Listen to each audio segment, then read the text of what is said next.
എന്റെ പ്രിയമുള്ളവരെ, നരകം എന്ന് പറഞ്ഞാൽ എന്തെന്നറിയോ?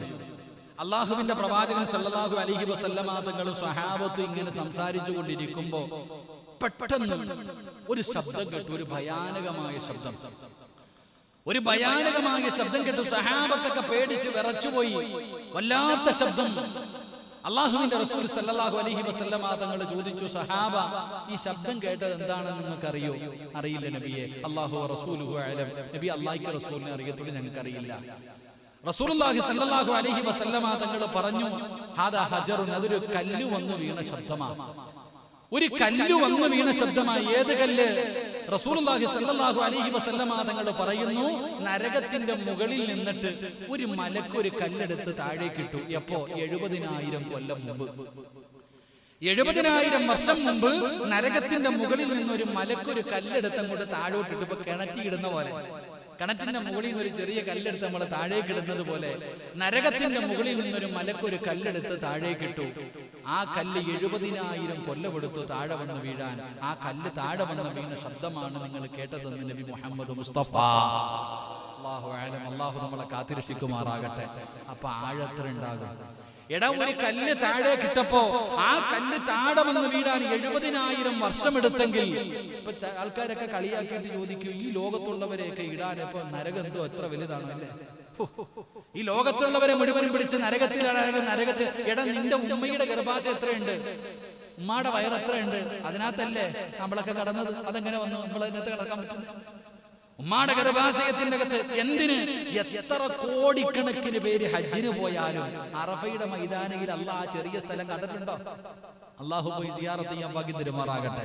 അള്ളാഹു അവിടെ പോയി നിൽക്കാൻ അള്ളാഹു ഭാഗ്യം തരുമാറാകട്ടെ. അവിടെ പോയി നിൽക്കണം. കാരണം എന്തെന്നറിയോ? ചില പാപങ്ങൾ ജീവിതത്തിൽ ചെയ്താൽ തൗബ കൊണ്ട് പൊറുക്കും. 3 രീതിയിലാണ് ഒരു മനുഷ്യന്റെ പാപം പൊറുക്കുന്നത്. ഒന്നാമത്തെ പാപം, ഒരു മനുഷ്യൻ ജീവിതത്തിൽ സൽക്കർമ്മങ്ങൾ ചെയ്യുമ്പോൾ പാപം പൊറുക്കും. നമുക്കിത് പഠിക്കാം. ചില സൽക്കർമ്മങ്ങൾ പൊറുക്കുന്നത്, ചില പാപങ്ങൾ പൊറുക്കുന്നത്, നല്ല കാര്യങ്ങൾ ചെയ്യുമ്പോൾ പാപം പൊറുക്കും. 2, തൗബ ചെയ്താൽ ചില പാപം പൊറുക്കും. 3, ചില പാപം പൊറുക്കണമെങ്കിൽ അത് അറഫയിലെ പൊറുക്കൂ എന്ന് നബി മുഹമ്മദ് മുസ്തഫ സല്ലല്ലാഹു അലൈഹി വസല്ലം തങ്ങൾ പറഞ്ഞു, ജീവിതത്തിൽ ചെയ്ത ചില പാപം പൊറുക്കണമെങ്കിൽ അവിടെ തന്നെ പോകണം. അള്ളാഹു പോകാൻ ഭാഗ്യം തരുമാറാകട്ടെ. കോടിക്കണക്കിന് ജനം പോയാലും ആ അറഫയിൽ ആളുകൊള്ളും. കാരണം ഉമ്മയുടെ ഗർഭാശയം വിശാലമാകുന്നത് പോലെ അറഫ അങ്ങ് വിശാലമാകുമെന്നാണ്. എന്റെ പ്രിയപ്പെട്ട സഹോദരങ്ങൾ, അപ്പൊ ഞാൻ പറഞ്ഞു വന്നത്, എന്റെ പ്രിയപ്പെട്ടവരെ, റസൂലുള്ളാഹി സ്വല്ലല്ലാഹു അലൈഹി വസല്ലമ തങ്ങൾ പറഞ്ഞു, എന്റെ പ്രിയപ്പെട്ട സഹോദരങ്ങളെ, നരകത്തിന്റെ വിശാലതയെ കുറിച്ചാ പഠിപ്പിച്ചേ. അപ്പൊ ആ നരകത്തിലേക്ക് നമ്മൾ അടുക്കും, സ്വർഗത്തിൽ നിന്ന് അകലും. 4, അള്ളാഹുവിന്റെ പ്രവാചകൻ പറയുകയാണ്, തെറ്റ് ചെയ്യുന്നതിലൂടെ സ്വന്തം ശരീരത്തെ നശിപ്പിക്കുകയാണ്. നമ്മുടെ ശരീരത്തിനെ നമ്മൾ നശിപ്പിക്കുകയാണ്. വീടി വലിക്കുമ്പോ തന്നെ എഴുതി വെച്ചിട്ടുണ്ട്, ഇത് വലിക്കരുത്, ശരീരത്തിന് നല്ലതല്ല. ഏത് സാധനം കഴിക്കുമ്പോഴും എഴുതി വെച്ചിട്ടില്ലേ? ശംഭു ആവട്ടെ, തുളസി ആവട്ടെ, എന്തോ ആകട്ടെ, എന്തിൽ എഴുതി വെച്ചിട്ടുണ്ട് ഇത് നല്ലതല്ല. എന്നാ അടിക്കുന്നതിൽ വല്ല കുറവുണ്ടോ? എല്ലാരും അടിക്കുക. എന്റെ പ്രിയപ്പെട്ട സഹോദരങ്ങളെ, ചിന്തിക്ക്. നമ്മുടെ ശരീരത്തിനെ നമ്മൾ നശിപ്പിക്കുന്നു. അള്ളാഹുവിന്റെ റസൂൽ അവിടെ പറയുകയാണ്, നിന്റെ ശരീരത്തിനെ നജസാക്കുകയാ, നിന്റെ ശരീരത്തിനെ നജസാക്കുകയാ. ഇത് ദുരന്തമല്ലേ സഹോദര? ഇതല്ലേ ഏറ്റവും വലിയ ദുരന്തം? അള്ളാഹുവിന്റെ റസൂൽ അവിടെ പറയുകയാണ്, അടുത്ത ദുരന്തം എന്തെന്നറിയുമോ? അള്ളാഹുവിന്റെ മലക്കുകളെ വെറുപ്പിക്കുകയാ. പാപം ചെയ്യുന്നതിലൂടെ പടച്ച റബ്ബിന്റെ മലക്കുകളുടെ ശാപം നമ്മൾ പിടിച്ചു വെക്കുകയാണ്. എന്റെ പ്രിയമുള്ളവരെ, നമ്മുടെ ചുമലിലിരിക്കുന്ന മലക്കുകളുണ്ടല്ലോ, അല്ലാഹുവേ, നമ്മളെ സൂക്ഷിക്കാൻ അല്ലാഹു വിട്ടിരിക്കുന്ന മലക്കുകളുണ്ടല്ലോ. ഞാൻ കള്ളു കുടിച്ചാൽ ആ മലക്കുകളത് കാണുന്നില്ലേ? ഞാൻ വ്യഭിചരിച്ചാൽ അത് കാണുന്നില്ലേ? ഞാൻ പലിശ തിന്നാലത് കാണുന്നില്ലേ? എന്റെ പ്രിയമുള്ളവരെ, ഞാൻ ഏതെങ്കിലും ഒരു പെണ്ണിന്റെ കൂടെ വ്യഭിചരിച്ചു കൊണ്ടിരിക്കുമ്പോ എന്റെ ചുമലിലിരിക്കുന്ന മലക്കുകൾ അതിന് സാക്ഷിയല്ലേ? ഞാൻ കള്ളു കുടിക്കുമ്പോ എന്റെ ചുമലിലിരിക്കുന്ന മലക്കുകൾ സാക്ഷിയല്ലേ? പ്രവാചകൻ അവിടെ നിന്ന് പറയുന്ന, ഒരു മനുഷ്യൻ മരണപ്പെട്ടാൽ, ഒരു മനുഷ്യന്റെ മരണമെടുത്താൽ ആദ്യമായിട്ട് കരയുന്നതാരെന്നറിയുമോ? ആദ്യമായിട്ട് കരയുന്നത് അഹങ്കരിച്ച് നടന്ന ഒരു മനുഷ്യനങ്ങ് മരണപ്പെട്ട ഇടതുഭാഗത്തിരിക്കുന്ന മലക്കുകളുണ്ടല്ലോ. ഒരു നല്ല മനുഷ്യനാണ് മരിക്കുന്നതെങ്കിൽ ആ മനുഷ്യന്റെ മരണം അങ്ങ് അടുക്കുമ്പോ, റൂഹ് പിടിക്കാൻ സമയമാകുമ്പോ, ആ മനുഷ്യൻ മരിച്ചു കഴിയുമ്പോ വലതുഭാഗത്തിരുന്ന മലക്കിറങ്ങി നിന്ന് കരയുകയാണ്. ചുമലിലിരിക്കുന്ന മലക്കുകൾ കരയുകയാ, അല്ലാഹുവേ നല്ലവനായ സിറാജ് പോയല്ലോ അല്ലാ, ഞങ്ങളുടെ കൂട്ടുകാരൻ മരണപ്പെട്ടല്ലോ.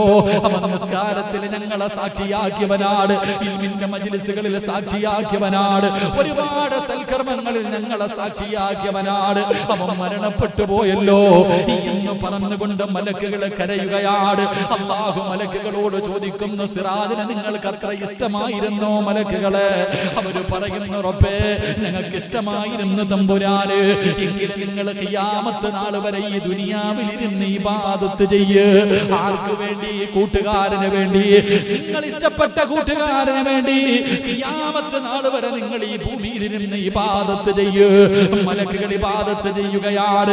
ഖബറിൽ കടന്നാലും എന്റെ ചുമലിൽ ഇരുന്ന മലക്കുകൾ എനിക്ക് വേണ്ടി ഇബാദത്ത് ചെയ്യുകയാ.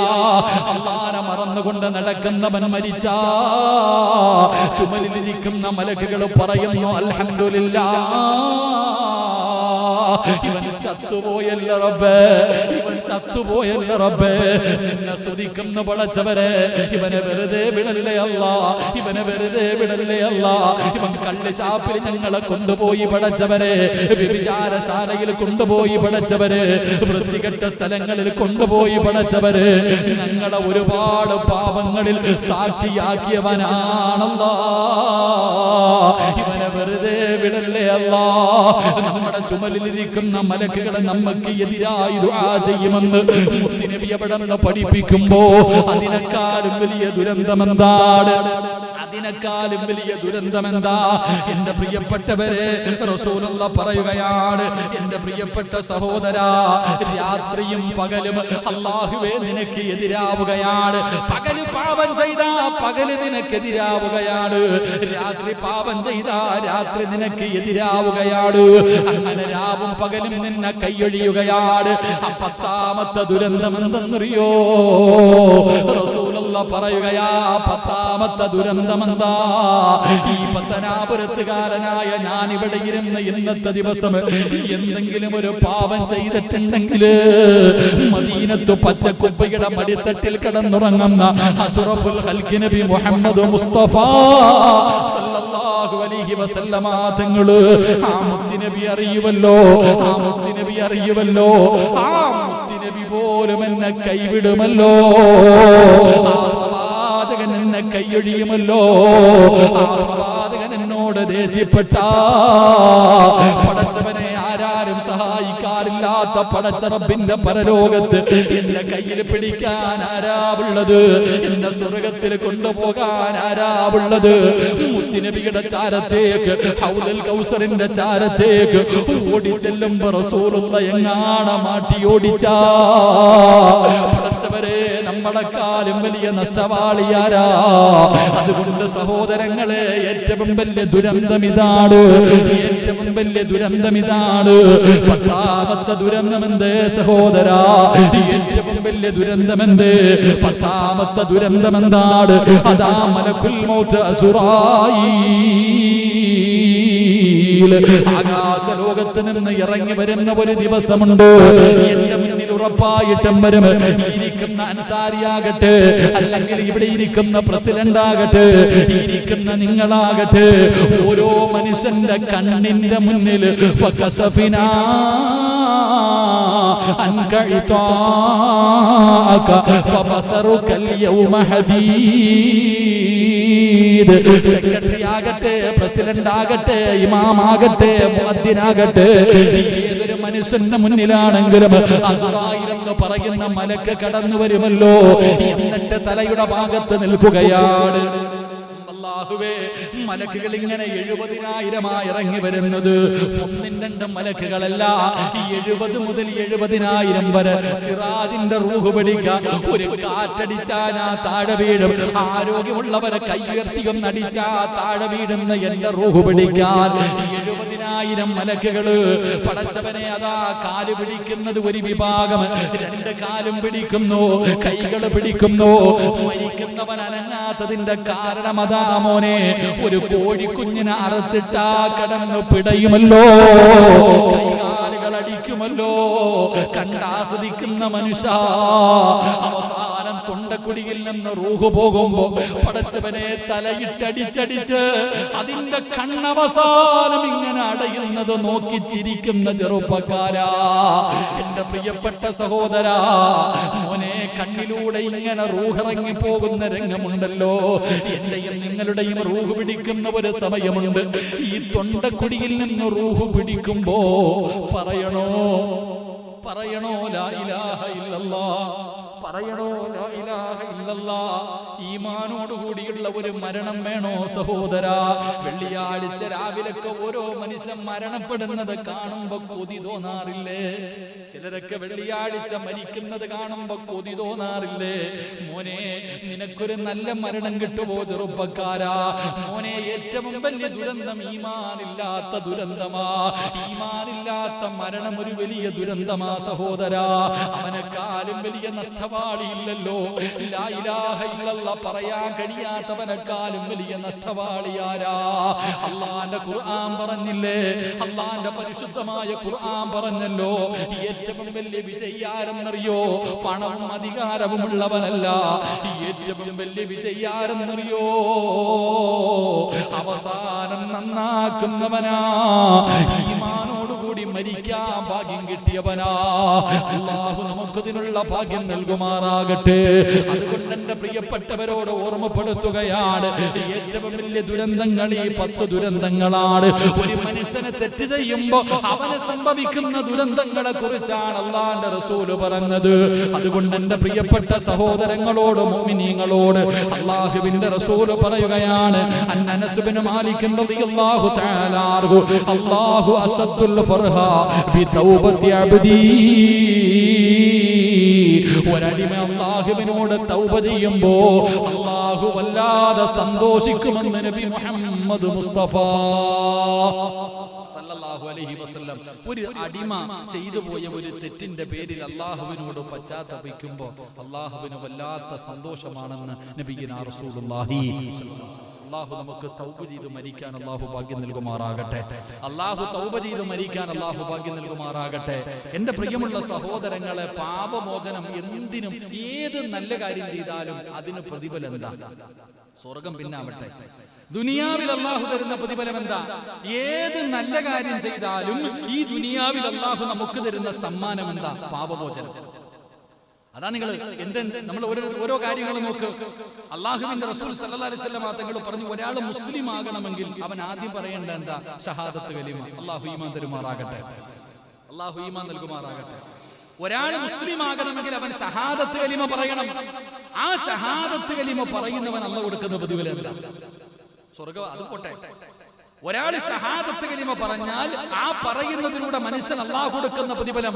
ഒരാൾ അല്ലാഹുവേ പടച്ച റബ്ബിന്റെ ദീനിലേക്ക് ഷഹാദത്ത് കലിമ പറഞ്ഞുകൊണ്ട് കടന്നു വന്നാൽ അവൻ അല്ലാഹു കൊടുക്കുന്ന പ്രതിഫലം, അത് പറയുന്നതിന് മുമ്പ് വരെ തന്റെ ജീവിതത്തിൽ ചെയ്ത സർവ്വ പാപങ്ങളും അല്ലാഹു പുറത്തു കൊടുക്കുമെന്ന് നബി മുഹമ്മദ് മുസ്തഫ സല്ലല്ലാഹു അലൈഹി വസല്ലമ തങ്ങൾ പറയുകയാണ്. എന്റെ പ്രിയമുള്ളവരെ, ലാ ഇലാഹ ഇല്ലല്ലാഹ് പറഞ്ഞുകൊണ്ട് ദീനിലേക്ക് കടന്നു വന്ന അതിനു മുമ്പ് എത്ര വലിയ ദ്രോഹം ചെയ്തവനാകട്ടെ, അല്ലാഹുവിന്റെ പ്രവാചകന്റെ പ്രിയപ്പെട്ട കൊച്ചാപ്പയായ ഹംസ റളിയല്ലാഹു തആല അൻഹു, അവിടുത്തെ കരളും കൂമ്പും വരെ വലിച്ചു പറിച്ച ഹിന്ദ് എന്ന് പറയുന്ന പെണ്ണുണ്ടല്ലോ, വഹ്ശിയുണ്ടല്ലോ, അത്രയും വലിയ റസൂലുള്ള ഇതുപോലെ വേദനിച്ച രംഗമില്ല. ആ സ്വഹാബി വരെ ദീനിലേക്ക് കടന്നു വന്നില്ലേ? അതിനു മുമ്പ് ചെയ്തത് മുഴുവനും അല്ലാഹു പുറത്തു കൊടുത്തെങ്കിൽ ലാ ഇലാഹ ഇല്ലല്ലാഹയുടെ മഹത്വം അറിയണോ? ഒറ്റ മിനിറ്റ് മിനിറ്റ് കൊണ്ട് സ്വർഗത്തിൽ പോയ ഒരു സഹാബിയുണ്ട്. ഒറ്റ സെക്കൻഡ് കൊണ്ട്, ഒരു മിനിറ്റ് കൊണ്ട് അല്ലാഹുവിന്റെ സ്വർഗത്തിലേക്ക് കടന്നുപോയ ഒരു സഹാബിയുടെ ചരിത്രമുണ്ട്. അല്ലാഹുവിന്റെ പ്രവാചകൻ അവിടെന്ന് പറയുകയാണ്, റസൂലുള്ളാഹി പറഞ്ഞല്ലോ, അമലുഹു കലീൽ. റസൂലുള്ളാഹി പറയുകയാ, അമലുഹു കലീൽ വഅജ്റുഹു കസീർ. ഒറ്റ മിനിറ്റ് കൊണ്ട് സ്വർഗത്തിൽ പോയ സ്വഹാബി യുദ്ധക്കളത്തിൽ നിൽക്കുകയാണ്, ശത്രുക്കളോട് പോരാടിക്കൊണ്ടിരിക്കുകയാണ്. അല്ലാഹുവിന്റെ പ്രവാചകൻ യുദ്ധക്കളത്തിൽ നിൽക്കുമ്പോ ഒരു മുസ്ലിമായ മനുഷ്യൻ വരുന്ന, മുഹമ്മദേ, എനിക്ക് നിങ്ങളുടെ കൂടെ കൂടണം, എനിക്ക് നിങ്ങളുടെ കൂടെ കൂടണം. അല്ലാഹുവിന്റെ പ്രവാചകന്റെ മുന്നിലേക്ക് കടന്നു വന്നു. റസൂലുള്ളാഹിയോട് പറഞ്ഞു, എനിക്ക് മുസ്ലിമാകണം, എനിക്ക് സ്വർഗത്തിൽ പോകണം. അല്ലാഹുവിന്റെ പ്രവാചകന്റെ മുന്നിലേക്ക് കടന്നു വന്നപ്പോ ആ യുദ്ധം നടക്കുന്ന രണാങ്കണത്തില് ഒരു മുസ്ലിമായ മനുഷ്യൻ വന്നിട്ട് മുത്തുനബിയോട് മുസ്ലിമാകണമെന്ന് പറഞ്ഞപ്പോ അല്ലാഹുവിന്റെ റസൂല് പറഞ്ഞു കൊടുത്തു, അഷ്ഹദു അല്ലാ ഇലാഹ ഇല്ലല്ലാഹ്. അവിടുന്ന് ഷഹാദത്ത് കലിമ പറഞ്ഞു കൊടുക്കുകയാണ്. റസൂലുള്ളാഹിന്റെ കയ്യിൽ പിടിച്ച് ഷഹാദത്ത് കലിമ പറഞ്ഞു. അവിടുന്ന് റസൂലുള്ളാഹിയുടെ മുന്നിൽ നിന്ന് മുസ്ലിമായി. എന്നിട്ട് ആ മനുഷ്യൻ ചോദിക്കുന്നു, നബിയേ, യുദ്ധത്തിൽ ഷഹീദായ എന്ത് കിട്ടും നബിയേ? റസൂലുള്ളാഹി പറഞ്ഞ സ്വർഗ്ഗം കിട്ടും. റസൂലുള്ളാഹി പറഞ്ഞ സ്വർഗ്ഗം കിട്ടും. ഷഹാദത്ത് കലിമ പറഞ്ഞിട്ട് ഒരു മിനിറ്റ് ആയില്ല, അല്ലാഹുവിന്റെ റസൂൽ പറഞ്ഞു, ഈ രണാങ്കണത്തിൽ ഷഹീദായ സ്വർഗ്ഗം കിട്ടും. ആ ലാ ഇലാഹ ഇല്ലല്ലാഹ് പറഞ്ഞ മുസ്ലിമായ സഹാബി ഉണ്ടല്ലോ, അതാ വാളും എടുത്തുകൊണ്ട് രണാങ്കണത്തിലേക്ക് പോകുകയാ. വാളും എടുത്തുകൊണ്ട് ശത്രുക്കളുടെ നടുവിലേക്ക് അതാ പാഞ്ഞു കയറുകയാണ്. ഒരു നിമിഷം മുമ്പ് വരെ തന്റെ കൂടെ നിന്നവന് പെട്ടെന്ന് കൂറുമാറിയല്ലോ. തന്റെ കൂടെ യുദ്ധക്കളത്തിൽ നിന്നവന് പെട്ടെന്ന് മുഹമ്മദ് നബിയുടെ ചാരത്ത് പോയി മുസ്ലിമായിട്ട് തിരിച്ചു വരുന്നത് കണ്ടപ്പോ ശത്രുക്കള് നാലു ഭാഗത്ത് നിന്ന് വളഞ്ഞിട്ട് വെട്ടിഞ്ഞുറുക്കുകയാ. സുബ്ഹാനല്ലാഹ്. മുത്തുനബിയുടെ മുന്നിലേക്ക് ചുമന്നു കൊണ്ടുവരികയാ. മുത്തുനബിയുടെ മുന്നിലേക്ക് ചുമന്നു കൊണ്ടുവരികയാ. ആരെയെന്നറിയോ? ഒരു മിനിറ്റ് മുമ്പ് ഷഹാദത്ത് കലിമ പറഞ്ഞിട്ട് പോയ സ്വഹാബി, ഒരു മിനിറ്റ് മുമ്പ് മുസ്ലിമായിട്ട് പോയ സ്വഹാബി. ആ സഹാബിയുടെ ജനാസ കൊണ്ടുവന്നപ്പോഴാണ് റസൂലുള്ളാഹി പറഞ്ഞു, സഹാബാ, അമലുഹു കലീൽ. അമലു കുറച്ചേ ഉള്ളൂ.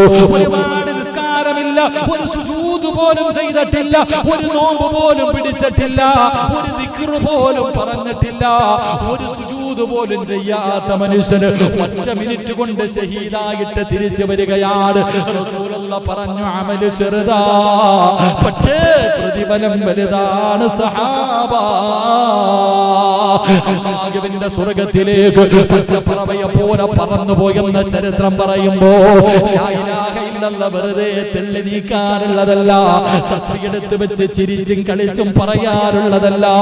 ലാ ഇലാഹ ഇല്ലല്ലാഹ് പറഞ്ഞ അവന്റെ പാപം അല്ലാഹു പൊറുക്കുമെന്ന് നബി മുഹമ്മദ് മുസ്തഫ സല്ലല്ലാഹു അലൈഹി വസല്ലമ തങ്ങൾ.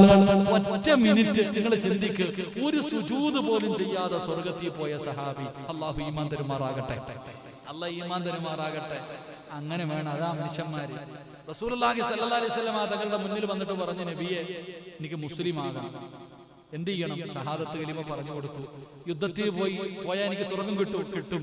വാള് കൊടുത്തോട്ട് അങ്ങോട്ട് പോയി നോക്കുമ്പോ തൊട്ട് മിനിറ്റ് മുമ്പ് വരെ കൂടെ നിന്നവൻ കൂറുമാറി തിരിഞ്ഞു വരാ. വിടുവോ? മിനിറ്റുകൾക്കുള്ളിൽ കൊണ്ടുവന്നു. അല്ലാഹുവേ, സ്വർഗ്ഗത്തിലേക്ക് പറന്നുപോയി. അല്ലാഹു ഈമാൻ നൽകുമാറാകട്ടെ. മഹാനായ അബൂബക്കർ സിദ്ദീഖ് റളിയല്ലാഹു തആല അൻഹു പറയുന്നു, മൻ ഷഹിദ അഷ്ഹദു അല്ലാ ഇലാഹ ഇല്ലല്ലാഹ് യുസദ്ദിഖു ഖൽബഹു ലിസാനഹു ദഖല മിൻ അബ്വാബി ജന്ന. റസൂലുള്ളാഹി സ്വല്ലല്ലാഹു അലൈഹി വസല്ലം തങ്ങൾ പറയുന്നു, ഏതെങ്കിലും ഒരു മനുഷ്യൻ വിശ്വാസത്തോടുകൂടി ഈമാനോടുകൂടി ലാ ഇലാഹ ഇല്ലല്ലാഹ് പറഞ്ഞാൽ സ്വർഗ്ഗത്തിന്റെ ഏത് വാതിലിലൂടെ വേണമെങ്കിലും അവന് സ്വർഗ്ഗത്തിൽ കയറി പോകാൻ പറ്റുമെന്ന് നബി മുഹമ്മദ് മുസ്തഫ സല്ലല്ലാഹു അലൈഹി വസല്ലമ തങ്ങൾ പറഞ്ഞു, സ്വർഗ്ഗത്തിന്റെ ഏത് വാതിലിലൂടെ വേണമെങ്കിലും കയറി പോകാം ലാ ഇലാഹ ഇല്ലല്ലാഹ് പറഞ്ഞാൽ. മഹാനായ അബൂ ഹുറൈറ റളിയല്ലാഹു തആല അൻഹു റിപ്പോർട്ട് ചെയ്യുന്ന ഹദീസ്, ഏതെങ്കിലും ഒരു മനുഷ്യൻ ഇഖ്ലാസോടുകൂടി ലാ ഇലാഹ ഇല്ലല്ലാഹ് എന്ന് പറഞ്ഞാൽ ഇല്ലാ ഹറമല്ലാഹു അലൈഹി നാർ, നരകത്തിന്റെ തീ അവനെ തൊടില്ല എന്ന് നബി മുഹമ്മദ് മുസ്തഫ സല്ലല്ലാഹു അലൈഹി വസല്ലം. അല്ലാഹു നമുക്ക് ഈമാൻ നൽകുമാറാകട്ടെ. അതാണ് ആ ദിക്റിന്റെ മഹത്വം, അതാണ് ആ ദിക്റിന്റെ മഹത്വം. എന്റെ പ്രിയപ്പെട്ട സഹോദരങ്ങളെ, അബൂ ഹുറൈറ അനസ് റളിയല്ലാഹു തആല അൻഹു റിപ്പോർട്ട് ചെയ്യുന്ന ഹദീസ്, നാളെ ഈ ദിക്ർ ഇത് പറയാത്തവന്മാര് മുഴുവനും വായിക്കകത്ത് കൈവച്ചിട്ട് കടിക്കുന്ന ഒരു രംഗമുണ്ട്. എടാ, കള്ളുകുടിയനാകട്ടെ, വ്യഭിചാരിയാകട്ടെ, എത്ര വലിയ വൃത്തികെട്ടവനാകട്ടെ, പക്ഷെ അവന്റെ നാവ് കൊണ്ട് ലാ ഇലാഹ ഇല്ലല്ലാഹ് പറഞ്ഞിട്ടുണ്ടെങ്കിൽ അവൻ ചെയ്ത പാപത്തിന്റെ ശിക്ഷ കഴിഞ്ഞിട്ടാണെങ്കിലും അള്ളാഹുവിന് സ്വർഗം കൊടുക്കുമെന്ന് നബി മുഹമ്മദ് മുസ്തഫ. എത്ര വലിയ പാപം ചെയ്തവനാണെങ്കിലും അവൻ ലാ ഇലാഹ ഇല്ലല്ലാഹ് എന്ന് പറഞ്ഞിട്ടുണ്ടോ, ഓൻ എന്നെങ്കിലും ഒരു കാലത്ത് സ്വർഗത്തിൽ പോകും. അപ്പോഴാണ് ഇത് പറയാത്ത മഹാന്മാരൊക്കെ പറയണത്, ഇതൊക്കെ ഒന്ന് പറയാൻ പോലും പറ്റിയില്ലല്ലോ. അല്ലാഹ് അവിടെ വെച്ചാണ് പൊളിച്ചവനും വറുത്തവനൊക്കെ പറയാ, അവിടെ വെച്ചാണ് ഇവരൊക്കെ പറയുന്നത്. ഇതൊന്നും ദുനിയാവിൽ വെച്ച് ഒരു വട്ടം ഒന്ന് പറയാൻ പറ്റില്ലല്ലോ പടച്ചോനെ എന്ന് വായിക്കകത്ത് കൈവച്ച് കടിക്കുന്ന രംഗം അള്ളാഹു നമുക്ക് ഈമാൻ നൽകി അനുഗ്രഹിക്കുമാറാകട്ടെ. എന്റെ പ്രിയപ്പെട്ട സഹോദരങ്ങളെ, ഇബ്ലീസ് തന്നെ പറഞ്ഞത് എന്നെ നശിപ്പിച്ച് കളഞ്ഞത് ഈ ലാ ഇലാഹ ഇല്ലല്ലാഹ് പറയുന്നതിലൂടെയാണ്. ഞാൻ പാപങ്ങൾ ചെയ്യാൻ വേണ്ടി എല്ലാവരെ കൊണ്ട് പാപം ചെയ്യിപ്പിക്കും, അവരെ ഞാൻ അങ്ങനെ പിഴപ്പിക്കാൻ നോക്കുമ്പോൾ അവന്മാര് ലാ ഇലാഹ ഇല്ലല്ലാഹ് പറഞ്ഞിട്ട് എന്നെ നശിപ്പിച്ച് കളയാ. മീസാനിലെ ഏറ്റവും ഭാരമുള്ള വസ്തുവാണ് ലാ ഇലാഹ ഇല്ലല്ലാഹ്. അതുകൊണ്ട് സഹോദരങ്ങളെ, വെറും ലാ ഇലാഹ ഇല്ലല്ലാഹ് ആക്കരുത്. അതേ ഉള്ളൂ, വെറും ലാ ഇലാഹ ഇല്ലല്ലാഹ് അല്ല, അത് പറയുമ്പോൾ അതിന്റെ അർത്ഥം മനസ്സിലാക്കി ലാ ഇലാഹ ഇല്ലല്ലാഹ് അതിന്റെ അർത്ഥം മനസ്സിലാക്കി പറ. അത് മീസാൻ നിറയ്ക്കുമെന്ന് ആദരവായ പ്രവാചകൻ നബി മുഹമ്മദ് മുസ്തഫ സല്ലല്ലാഹു അലൈഹി വസല്ലമ തങ്ങൾ പഠിപ്പിക്കുന്നു. എന്റെ പ്രിയമുള്ളവരെ, ഞാൻ പറഞ്ഞു വന്നത് ലാ ഇലാഹ ഇല്ലല്ലാഹ് എന്ന് പറഞ്ഞാൽ പാപം പൊറുക്കുകയാണ്. ഷഹാദത്ത് കലിമ പറഞ്ഞാൽ പാപം പൊറുക്കുന്നു. 2, റസൂലുള്ളാഹി സ്വല്ലല്ലാഹു അലൈഹി വസല്ലമ തങ്ങൾ പറഞ്ഞു, 5 നേരം നിസ്കരിച്ച സമ്മാനം എന്താ? സ്വർഗം. പിന്നെ 5 നേരം ഒരു മനുഷ്യൻ നിസ്കരിച്ചാൽ അവന്റെ പാപങ്ങൾ മുഴുവനും അല്ലാഹു പുറത്തു കൊടുക്കുമെന്ന് നബിയിനാ റസൂലുള്ളാഹി. നിസ്കരിക്കുന്ന അല്ലാഹുവിന് നന്ദി കാണിക്കുമ്പോ സമ്മാനമായി അല്ലാഹു തരുന്നത് പാപമോചനം. നിസ്കരിച്ചു കഴിഞ്ഞാൽ ഒരു മനുഷ്യന്റെ പാപം അല്ലാഹു പൊറുക്കുകയാണ്. നിസ്കാരത്തിലൂടെ മനുഷ്യന്റെ പാപങ്ങൾ അല്ലാഹു പുറത്തു തരുന്നു.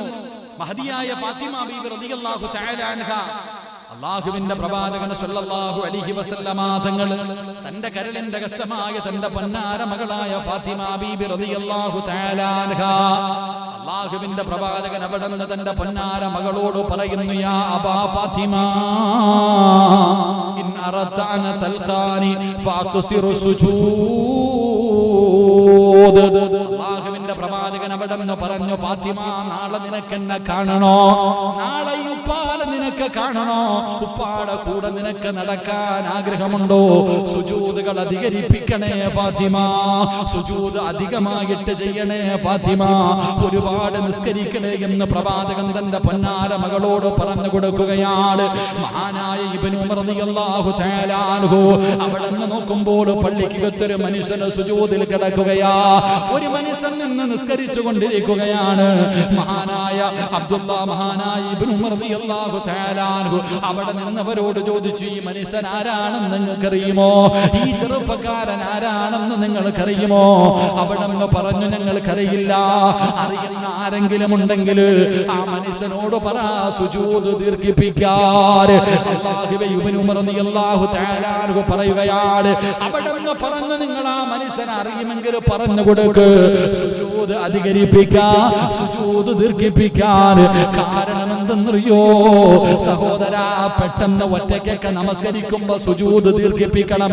പെട്ടെന്ന് തലകുത്തി വീണിട്ട് എഴുന്നേക്കല്ലേ. ഒരു മനുഷ്യന് സുജൂദിൽ കിടക്കുമ്പോ അവൻ ചെയ്ത പാപങ്ങൾ മുഴുവനും തലയുടെ മുകളിൽ വന്നിരിക്കുകയാണ്. അവൻ സുജൂദിൽ കിടക്കുമ്പോ അവന്റെ പാപങ്ങൾ പൊഴിഞ്ഞ് താഴെ വീഴുമെന്ന് നബി മുഹമ്മദ് മുസ്തഫ സല്ലല്ലാഹു അലൈഹി വസല്ലമ തങ്ങൾ അവിടെന്ന് പറയുമ്പോ, നമസ്കാരത്തിൽ ഒരിക്കലും അലസത കാണിക്കരുത്. നമസ്കാരത്തിന്റെ കാര്യത്തിൽ ഒരു വിട്ടുവീഴ്ചയ്ക്കും തയ്യാറാകരുത്. അത് എന്ത് ജോലിയാകട്ടെ, എത്ര വലിയ തിരക്കാകട്ടെ, എത്ര വലിയ ബിസിനസ് ആകട്ടെ, എത്ര വലിയ കാര്യമാകട്ടെ, അല്ലാഹുവേ, നമസ്കാരം ഉപേക്ഷിക്കുന്ന ഒരു പരിപാടിക്കും നിങ്ങളതിന് നിൽക്കരുത്, അതിന് നിങ്ങൾ തയ്യാറാകരുത്. ഒരു ചരിത്രം പറഞ്ഞു തരട്ടെ. പടച്ചവനെ, കമ്പോളത്തിൽ ഒരു അടിമയെ വിൽക്കാൻ വെച്ചിരിക്കുകയാ. കമ്പോളത്തിൽ ഒരു പ്രായം ചെന്ന അല്ലാഹുവേ, ഒരു ചെറുപ്പക്കാരനെ വിൽക്കാൻ വെച്ചിരിക്കുകയാണ്. ഒരു കോടീശ്വരനായ മനുഷ്യനുണ്ടല്ലോ, അടിമച്ചന്ത റോസയിൽ നിർത്തിയിരിക്കുന്ന ചെറുപ്പക്കാരന്റെ ചാരത്ത് അടിമയെ വിൽക്കാൻ വെച്ചിരിക്കുകയാണ്.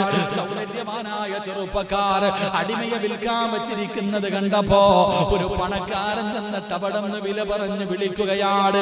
അവിടെ നിന്ന് വില കൊടുത്ത് വാങ്ങുമ്പോ തന്റെ മുതലാളിയോട് അടിമ പറയുന്നു, ഞാൻ കൂടെ വരണമെങ്കിൽ 3 കണ്ടീഷൻ ഉണ്ട്. 3 കണ്ടീഷൻ ഉണ്ടെങ്കിലേ ഞാൻ വരാൻ തയ്യാറാണ്. പടച്ചവനെ ചോദിച്ചു, ഒന്നാമത്തെ കണ്ടീഷൻ എന്താ? അടിമ പറയുന്നു, യജമാനനോട് ബാങ്ക് വിളിച്ചു കഴിഞ്ഞാൽ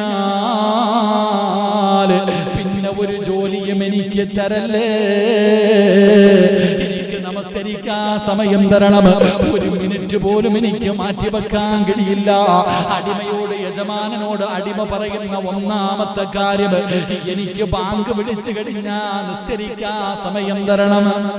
അടിമ പറയാ യജമാനനോട് പറയുന്നു, എനിക്ക് 3 കാര്യമാ പറയാനുള്ളത്. 1, ബാങ്ക് വിളിച്ച് എനിക്ക് നിസ്കരിക്കണം. അതിലൊരു വിട്ടുവീഴ്ചയ്ക്ക് ഞാൻ തയ്യാറല്ല. കടയിൽ ജോലിക്ക് കയറുമ്പോ ആരാപ്പ പറയാ മുതലാളിയോട് ബാങ്ക് വിളിച്ചാ പള്ളി വിടണം? കടയിൽ ജോലിക്ക് പോയി ആരാ പറയാ മുതലാളിയോട്, എനിക്ക് ജോലി വേണം, ജോലിയൊക്കെ തരാം, പക്ഷെ ജോലിയൊക്കെ കിട്ടും, ശരി, ഞാനിവിടെ ജോലിക്ക് കയറണമെങ്കിൽ ഒന്നാമത്തെ കണ്ടീഷൻ 1-ാം തീയതി ശമ്പളം കിട്ടണമെന്നല്ല. 1-ാം തീയതി ശമ്പളം കിട്ടണമെന്നല്ല, ബാങ്ക് വിളിച്ച് എനിക്ക് നിസ്കരിക്കാൻ പോകണം. അടിമ പറഞ്ഞു, ഒന്നാമത്തെ കാര്യം ബാങ്ക് വിളിച്ചാൽ എനിക്ക് നിസ്കരിക്കണം. യജമാനൻ സമ്മതിച്ചു. 2-ാമത്തെ കണ്ടീഷൻ എന്താ? രാത്രി ഞാൻ ഒരു ജോലി ചെയ്യൂല. രാത്രി ഒരു ജോലി ഞാൻ ചെയ്യൂല. രാത്രി കാലങ്ങളിൽ എനിക്ക് വേണം, പകല് ചെയ്യുന്ന ജോലിയേ ഉള്ളൂ, രാത്രി ഞാൻ ഒരു ജോലിയും ചെയ്യില്ല. യജമാനൻ സമ്മതിച്ചു. 3-ാമത്തെ കാര്യം എന്താ? എന്റെ റൂമിന്റെ അകത്ത് ഒരാളും കയറാൻ പാടില്ല.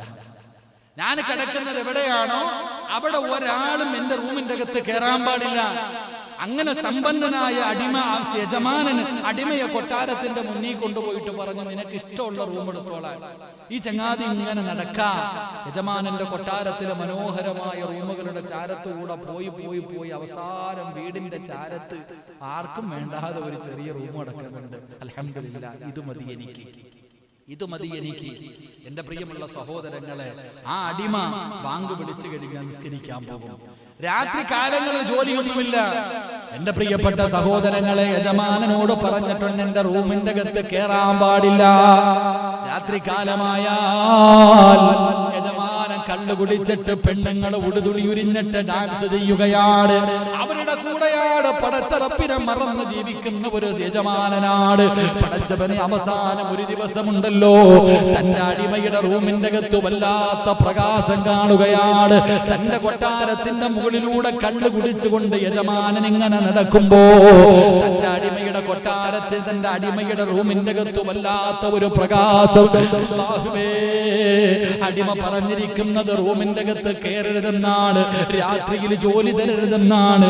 പിന്നെ എന്താണ് ഇവൻ ഇതിനകത്തിരുന്ന് ചെയ്യുന്നതെന്ന് നോക്കാ. വീടിന്റെ മുകളിലെ പലകയെടുത്ത് മാറ്റിയിട്ട് അവിടത്തെ ഓടെടുത്ത് മാറ്റിയിട്ട് താഴേക്ക് നോക്കുമ്പോ സുബ്ഹാനല്ലാഹ്, അടിമ സുജൂദിൽ കിടക്കുകയാ. എന്നിട്ട് പടച്ചവനോട് പറയുന്നു, നാഥാ, പകല് ഒരുപാട് ജോലിയുള്ളത് കാരണം എനിക്ക് ഇബാദത്ത് ചെയ്യാൻ കഴിയുന്നില്ല റബ്ബേ. പകൽ എനിക്ക് യജമാനൻ ഒരുപാട് ജോലി ചെയ്ത് കൊടുക്കണമല്ലോ, അത് കാരണം എനിക്ക് ഇബാദത്ത് ചെയ്യാൻ സമയം കിട്ടുന്നില്ല.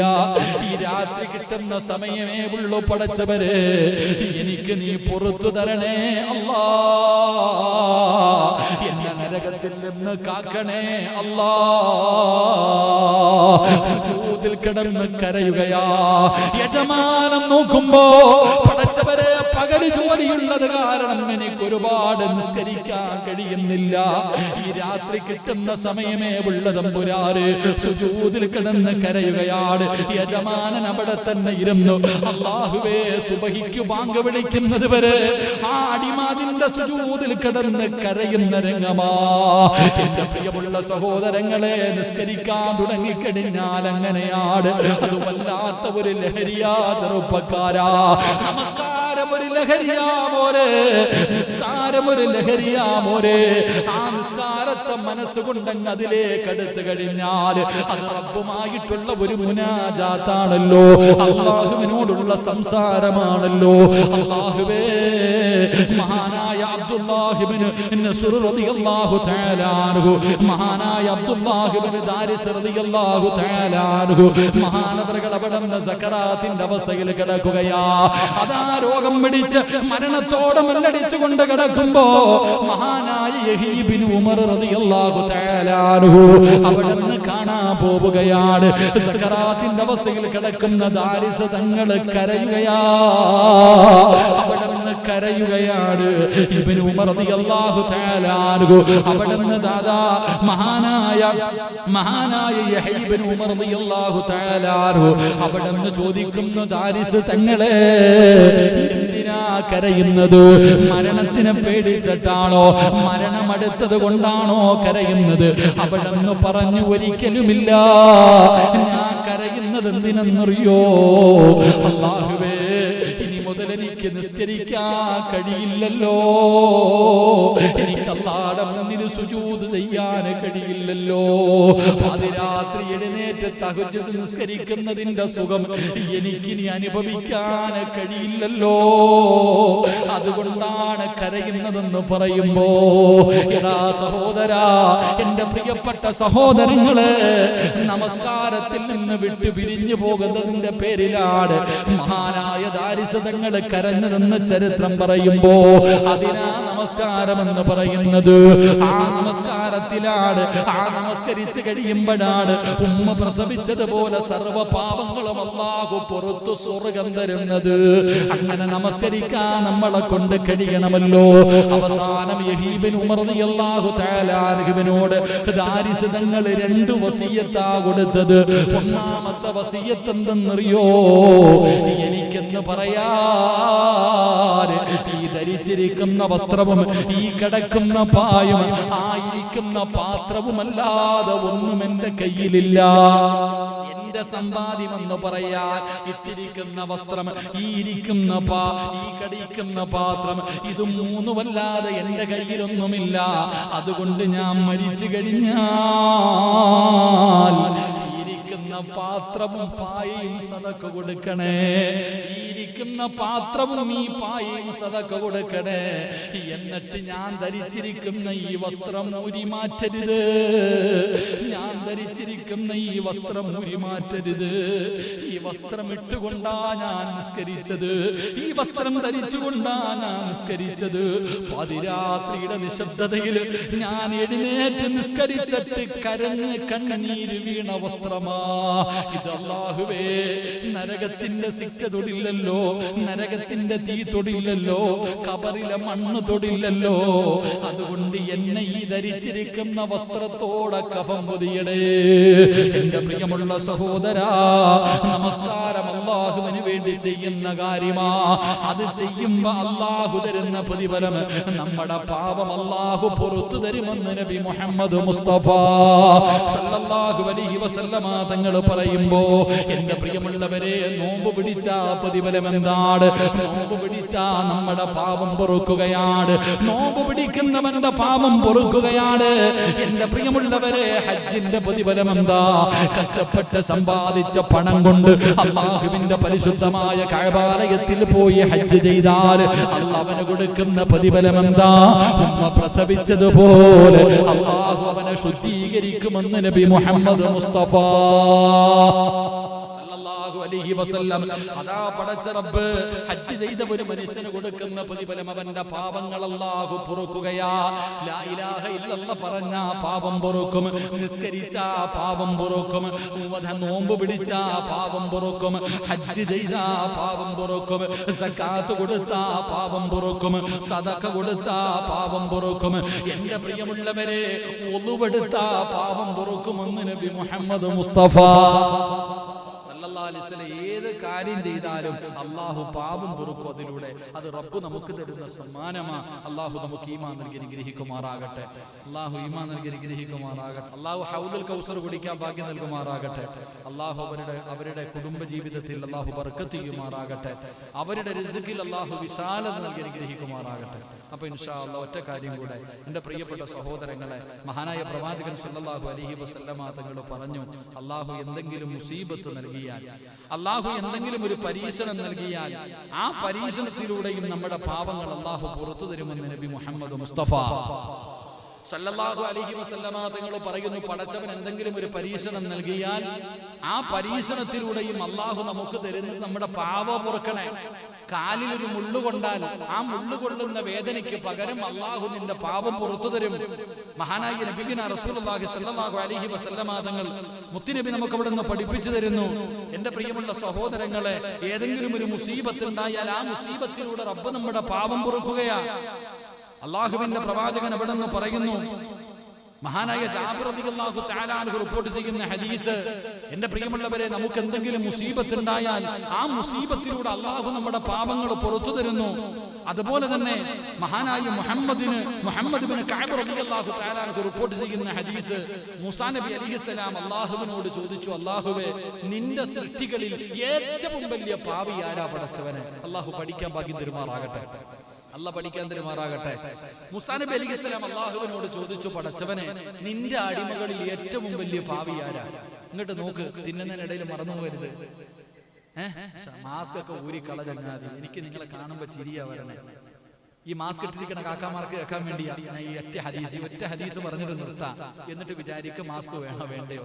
മാസ്ക് ഇട്ടുകൊണ്ട് ചായ കുടിക്കരുത്. ഈ കുറെ നാട് വഴുതു പറയാതിരുന്നപ്പോ തൊണ്ടയൊക്കെ പോയി.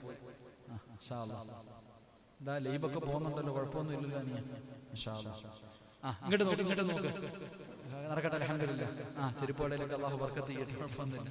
ഇങ്ങോട്ട് നോക്ക്.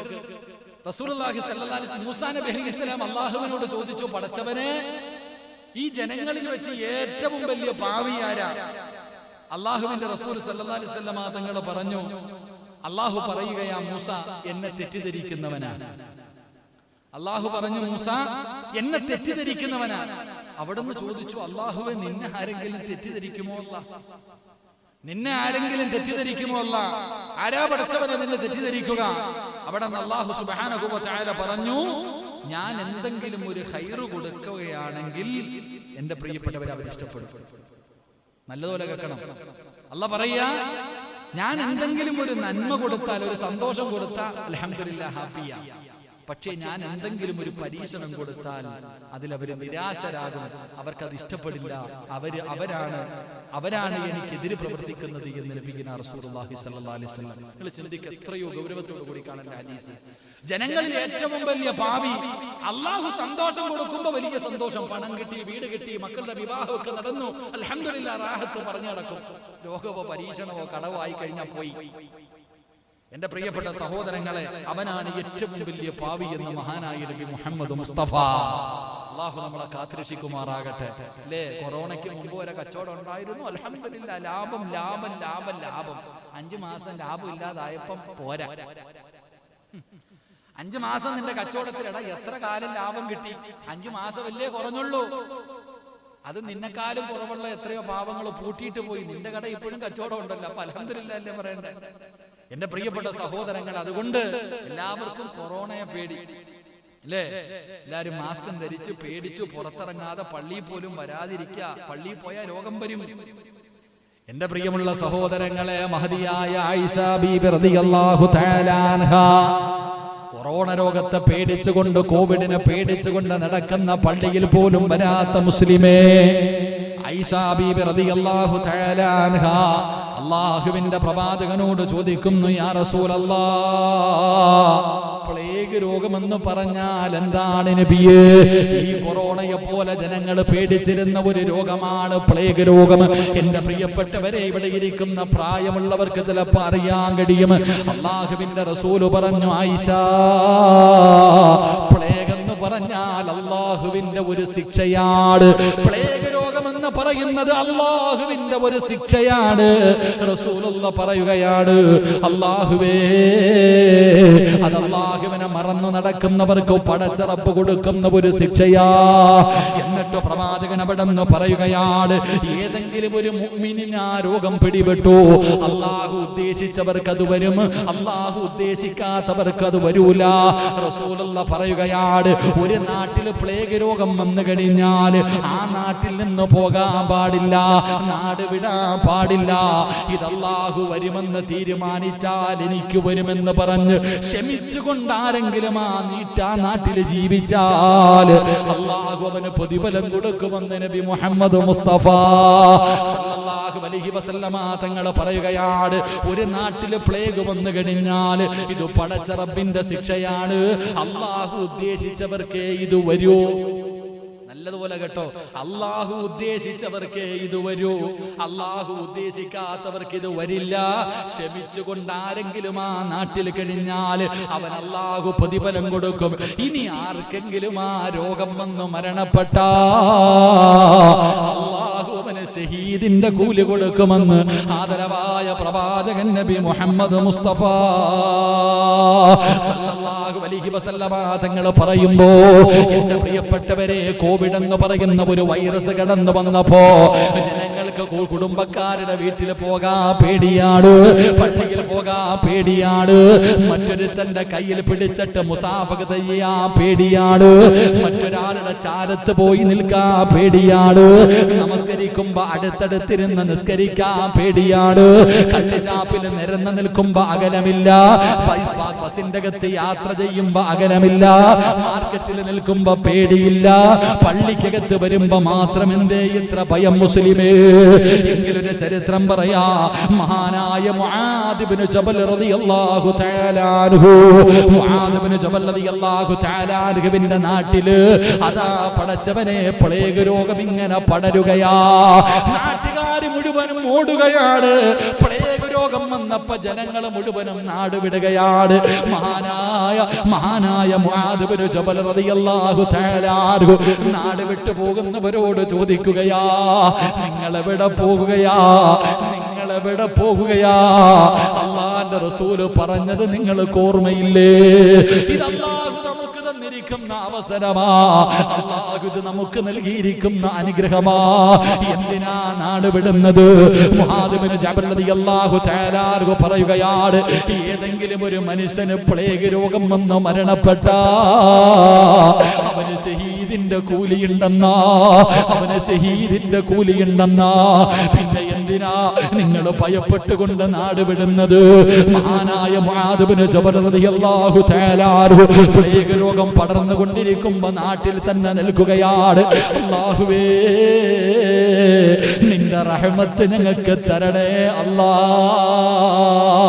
തന്റെ രണ്ടാമക്കളെയും തന്റെ ഭാര്യമാര്, 2 ഭാര്യമാരുണ്ട്, ആ ഭാര്യമാരെ ഒരുമിച്ചിരുത്തിയിട്ട് മഹാനായ മുആദ് ഇബ്നു ജബൽ റളിയല്ലാഹു തആല അൻഹു ദുആ ചെയ്യുകയാ, അല്ലാഹുവേ, ഷഹീദിന്റെ കൂലിയാണല്ലോ, നിന്റെ റഹ്മത്ത് ഞങ്ങൾക്ക് തരണേ അല്ലാ. മഹാനവർ നോക്കുമ്പോ, മഹാനായ മുആദ് ഇബ്നു ജബൽ റളിയല്ലാഹു തആല അൻഹു നോക്കുമ്പോ തന്റെ ആരോഗ്യവാന്മാരായ 2 മക്കളുണ്ടല്ലോ, ചെറുപ്പക്കാരായ യോദ്ധാക്കളായ 2 മക്കള് രോഗം വന്നിട്ട്, പ്ലേഗ് രോഗം വന്നിട്ട് വേദന സഹിക്കാൻ കഴിയാതെ കിടക്കുകയാണ്. വാപ്പ കാണാൻ പോവുകയാ. പ്ലേഗ് രോഗം പിടിച്ചു മരണത്തോട് മല്ലടിച്ചു കൊണ്ടിരിക്കുന്ന മക്കളുടെ ചാരത്ത് ചെന്നിട്ട് ചോദിച്ചു, മക്കളെ, പരാതി വല്ലതുമുണ്ടോ? പ്രയാസം വല്ലതുമുണ്ടോ? മക്കളെ, ക്ഷമിക്ക്, അല്ലാഹു നമുക്ക് സ്വർഗം തരാമെന്ന് പറഞ്ഞിട്ടുണ്ട്. മരണപ്പെട്ട ഷഹീദിന്റെ കൂലിയാ. അൽ ഹഖ്ഖു മിർ റബ്ബിക ഫലാ തകൂനന്ന മിനൽ മുംതരീൻ. മഹാനായ മുആദ് ഇബ്നു ജബൽ റളിയല്ലാഹു തആല അൻഹു പ്ലേഗ് രോഗം പിടിച്ച് മരണത്തോട് മല്ലടിക്കുന്ന മക്കളോട് പറയുകയാ, അല്ലാഹ് പറഞ്ഞത് തരും മക്കളെ, മക്കൾ പേടിക്കണ്ട, ഷഹീദിന്റെ കൂലിയാ. പ്ലേഗ് രോഗം പിടിച്ച് മരിക്കാൻ കിടക്കുന്ന മക്കൾക്ക് സമാധാനത്തിന്റെ, സന്തോഷത്തിന്റെ, സ്വർഗത്തിന്റെ വാക്കാ വാപ്പ പറഞ്ഞു കൊടുക്കുന്നത്. 2 മക്കളും മരണപ്പെട്ടു. മഹാനായ മുആദ് ഇബ്നു ജബൽ റളിയല്ലാഹു തആല അൻഹു പടച്ചവനെ തന്റെ ഭാര്യമാർക്കും ഈ പ്ലേഗ് വന്നു. അപ്പോഴും തന്റെ ഭാര്യമാരോട് ചെന്ന് പടച്ചവര് 2 ഭാര്യമാരുണ്ടായിട്ടും വേർതിരിവില്ല, 2 പേരോടും നീതിയായ രീതിയിലാണ് പെരുമാറുന്നത്. മുആദ് ഇബ്നു ജബൽ റളിയല്ലാഹു തആല തന്റെ ഭാര്യമാരോട് യാത്ര പറയുകയാണ്. അവിടുന്ന് പൊരുത്തം ചോദിക്കുകയാണ്. അവർക്ക് സ്വർഗം കിട്ടുമെന്നുള്ള സന്തോഷ വാർത്ത അറിയിച്ചു കൊടുക്കുകയാ. എന്റെ പ്രിയമുള്ളവരെ, 2 ഭാര്യമാരും അവിടെ നിന്ന് മരണപ്പെട്ടു. അവസാനം മുആദ് ഇബ്നു ജബൽ റളിയല്ലാഹു തആല അവിടുന്ന് തനിക്കും പ്ലേഗ് രോഗം വന്നിട്ട് ഈ ലോകത്ത് നിന്ന് ഷഹീദായി പോയെന്ന ചരിത്രം പറയുമ്പോ എന്തിനാ ഭയപ്പെടുന്നത്? വരാനുള്ളത് എവിടെ വെച്ചാണെങ്കിലും വരും. കള്ളുപിടിക്കാൻ ഭയപ്പെടല്ലോ വന്നേ, ബിവറേജ് പോയപ്പോഴല്ലേ വന്നേ, അല്ലാതെ പള്ളി വന്നപ്പോഴല്ലേ വന്നേ. ആ പോയാലും കുഴപ്പമില്ല. അള്ളാഹു നമുക്ക് ഈമാൻ നൽകി അനുഗ്രഹിക്കുമാറാകട്ടെ. അതുകൊണ്ട് പേടിച്ച് നടക്കാതെ അള്ളാഹിനെ പേടിച്ച് ജീവിക്കുക. അള്ളാഹു നമുക്ക് ഭാഗ്യം നൽകി അനുഗ്രഹിക്കുമാറാകട്ടെ. അള്ളാഹു